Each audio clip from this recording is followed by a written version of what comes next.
Hey guys, Brooklyn here again. Hope you're all well. Something different for today's book talk. Doctor Who Decide Your Destiny, The Spaceship Graveyard, featuring Martha Jones and the 10th Doctor.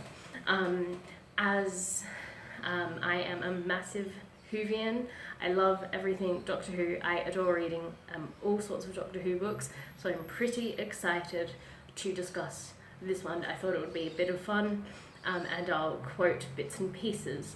Okay, so generally, Decide Your Destiny books are very reader involved in the sense that the reader actually decides the outcome of the book, which is pretty exciting because on the bottom of each page you're given two choices, and as you choose it, you decide where the story goes.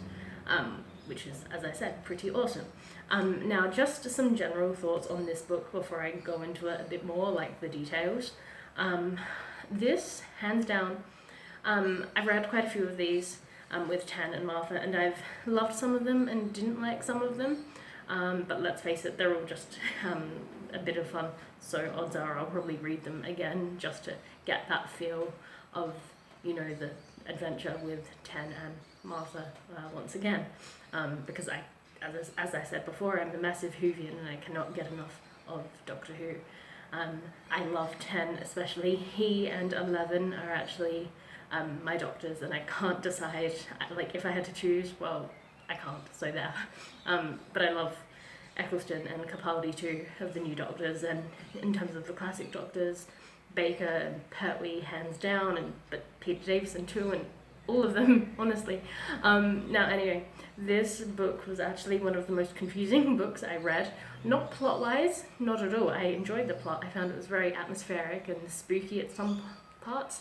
The title here, The Spaceship Graveyard, at first I was drawn to it, and yes, the title definitely doesn't disappoint. And I felt like I was there when I chose the path that led to the Spaceship Graveyard, as we can see. But where I found it confusing is because I don't know, I found like no matter what page I chose, I was doing loops, you know, unintentionally of course, but I found that I was always just like going in circles and it wasn't leading anywhere. In the beginning it was, and it took me forever to get to the end just because of that, because I chose a certain path and then it led to a page and I'm like, wait a minute, but I've read this page before, and I chose that outcome before, like a different, like that outcome,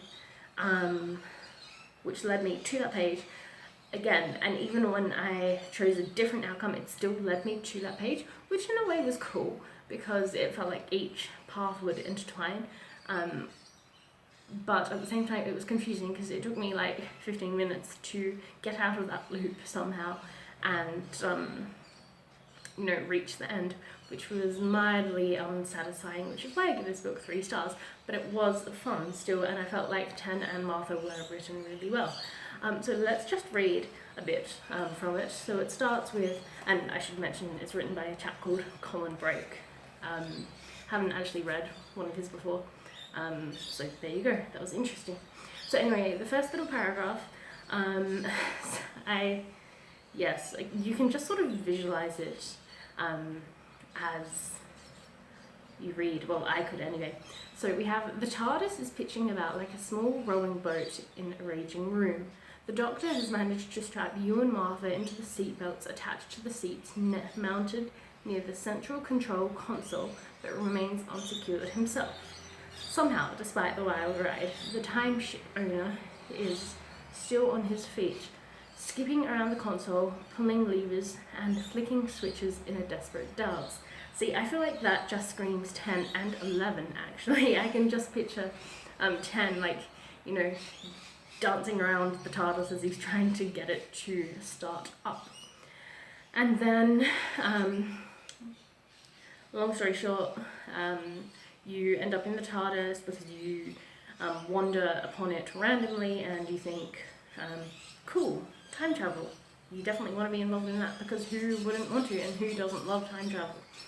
So long story short, you get stuck in the TARDIS because it won't start up, and it starts from there, and just throughout, you, the Doctor, and Martha are trying to figure out why the TARDIS won't stop, and then you end up exploring, depending on your choices, various reasons as to what has caused the TARDIS to have its outage. I would definitely recommend this book to all Whovians. Even though it was confusing, it was great, and even though the ending was a bit meh, it was still a fun read, and that, as I said, is why I gave it 3 stars. Happy reading, guys, and I'll see you soon.